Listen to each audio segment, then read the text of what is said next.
Japan का master चोर एक जैन कहानी है। ज़ेन मास्टर्स ने इसे बेहद पसंद किया है। जब आप पहली बार इसके सामने आएंगे तो आप कहानी को लेकर हैरान हो जाएंगे। यह एक मास्टर चोर के बारे में है। जापान में एक आदमी को मास्टर चोर के रूप में जाना जाता था। वह पूरे देश में सुविख्यात प्रसिद्ध थे और निस्संदेह वह एक मास्टर चोर था, इसलिए कोई भी उसे कभी पकड़ नहीं पाया था। वह कभी भी रंगे हाथों नहीं पकड़ा गया, हालांकि हर कोई जानता था कि उसने ही चोरी की थी, यहाँ तक कि राजा के खजाने से भी वह चोरी कर रहा था। और वह हमेशा अपने निशान छोड़ता रहता था ताकि हर कोई जान सके कि वहाँ कौन था। वास्तव में अगर मास्टर चोर ने आपको कुछ चुराने के योग्य समझा हो तो उसके बारे में डींगे हाँकना फैशन बन गया था। यह एक कुलीन डींगे हाँकना बन गया। लोग शेखी बघारते हुए कहते थे, कल रात मुख्य चोर हमारे घर आया था।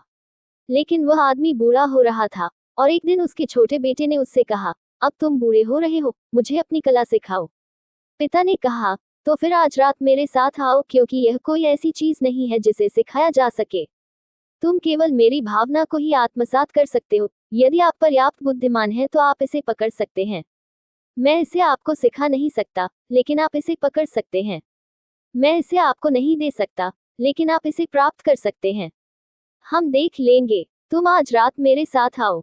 स्वाभाविक रूप से बेटा डर गया। पहली बार दीवार टूट गई। वे महल में चले गए।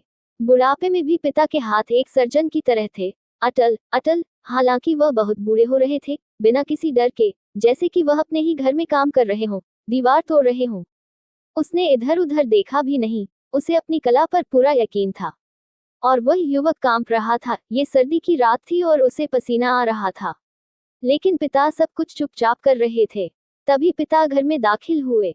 बेटे ने पीछा किया। उसके घुटने कांप रहे थे और उसे लग रहा था कि वह किसी भी क्षण गिर सकता है। वह अपनी सारी चेतना खो रहा था क्योंकि डर ऐसा था, अगर वे पकड़े गए तो। पिता अंधेरे घर में ऐसे घूम रहे थे जैसे यह उनका घर हो और उन्हें घर के बारे में सब कुछ पता हो, और अंधेरे में भी वह फर्नीचर दरवाजे से लड़खड़ाए बिना चल सकते थे। वह बिल्कुल भी शोर न करते हुए नीरवता से महल के सबसे भीतरी कक्ष में पहुंच गया। उन्होंने एक अलमारी खोली और बेटे से कहा कि वह अंदर जाकर जो भी मूल्यवान हो उसे ढूंढे। बेटे ने उसमें प्रवेश किया। पिता ने दरवाजा बंद कर दिया और चिल्लाए, चोर, एक चोर, जागो। और उस छेद से जो उन्होंने दीवार में खोदा था, भाग निकले।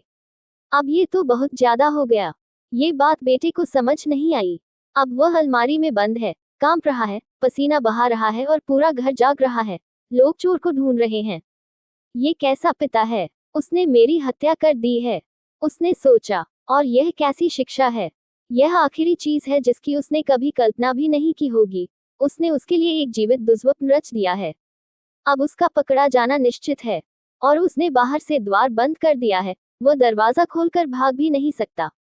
1 घंटे के बाद वह घर पहुंचा। बेटा और पिता गहरी नींद में सो रहा था और खर्राटे ले रहा था। उसने अपना कंबल एक तरफ फेंक दिया और कहा, ये किस तरह की बकवास है? पिता ने कहा, तो तुम वापस आ गए। पूरी कहानी बताने की जरूरत नहीं, आप ही सो जाए।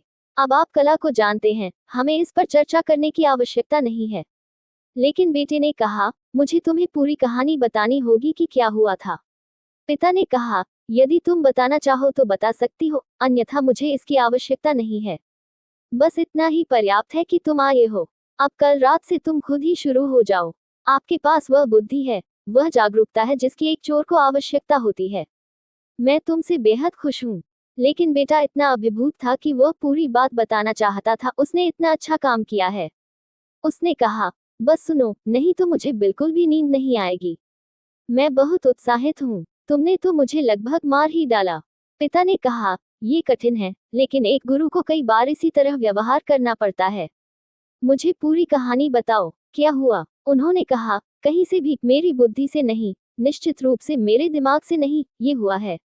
पिता ने कहा, ये जीवन के सभी क्षेत्रों में महारत हासिल करने की कुंजी है। चाहे आप चोर हो या ध्यानी, चाहे आप प्रेमी हो या वैज्ञानिक या चित्रकार या कवि, इससे कोई फर्क नहीं पड़ता। क्षेत्र कोई भी हो, यह मास्टर कुंजी है कि दिमाग से कुछ भी नहीं होता, सब कुछ नीचे कहीं से होता है।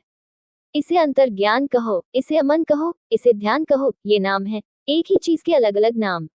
इसने काम करना शुरू कर दिया है। मैं इसे आपके चेहरे पर देख सकता हूँ, मैं आपके चारों ओर आभा देख सकता हूँ। आप एक मास्टर चोर बनने जा रहे हैं। और याद रखें, एक मास्टर चोर होने के माध्यम से मैं ध्यान को उपलब्ध हो गया हूँ। इसलिए याद रखें, यह आपके लिए ध्यान प्राप्त करने का तरीका है। बेटे ने कहा, जब मैं उस शापित अलमारी के अंदर खड़ा था और लोग चोर की तलाश कर रहे थे, एक महिला नौकर हाथ में मोमबत्ती लेकर आई। मैं कीहोल से देख सकता था।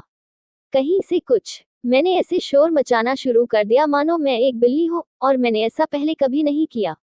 नौकरानी ने ये सोचकर कि अलमारी में बिल्ली है, ताला खोल दिया। जैसे ही उसने इसे खोला, मुझे नहीं पता कि मैंने ये कैसे किया और किसने किया, ये हुआ। मैंने मोमबत्ती बुझा दी, महिला को धक्का दिया और भाग गया। लोगों ने मेरा पीछा किया, पूरा घर जाग रहा था, पड़ोस जाग रहा था, और वे करीब और करीब आ रहे थे और मैं पकड़े जाने की कगार पर था। तभी अचानक मेरी नजर एक कुएं पर पड़ी। मैंने कुएं के किनारे एक चट्टान देखी। मुझे विश्वास नहीं होता कि मुझमें अब उस चट्टान को उठाने की इतनी ताकत है, लेकिन ऐसा हुआ। जब आप ऐसी स्थितियों में होते हैं तो आपकी पूरी ऊर्जा आपके लिए उपलब्ध हो जाती है। आप केवल सतही स्तर पर नहीं रहते। जब जीवन दांव पर होता है तो आपकी पूरी ऊर्जा उपलब्ध हो जाती है। मैंने चट्टान को हिलाया, चट्टान को उठाया। मुझे विश्वास नहीं हो रहा है कि मैं अब इसे हिला भी सकता हूँ, और उसे कुएं में फेंक दिया और भाग गया। शोर, कुएं में पत्थर गिरने की आवाज, और जो लोग मेरा पीछा कर रहे थे, उन्होंने मेरा पीछा करना बंद कर दिया। उन्होंने कुएं को घेर लिया। उन्हें लगा कि मैं कुएं में कूद गया हूँ। इस तरह मैं घर वापस आ गया हूँ। पिता ने कहा, अब तुम सो सकते हो। मैं समाप्त हो चुका हूँ। फिर कभी मुझसे कुछ मत पूछना। अब आप खुद ही शुरुआत करें।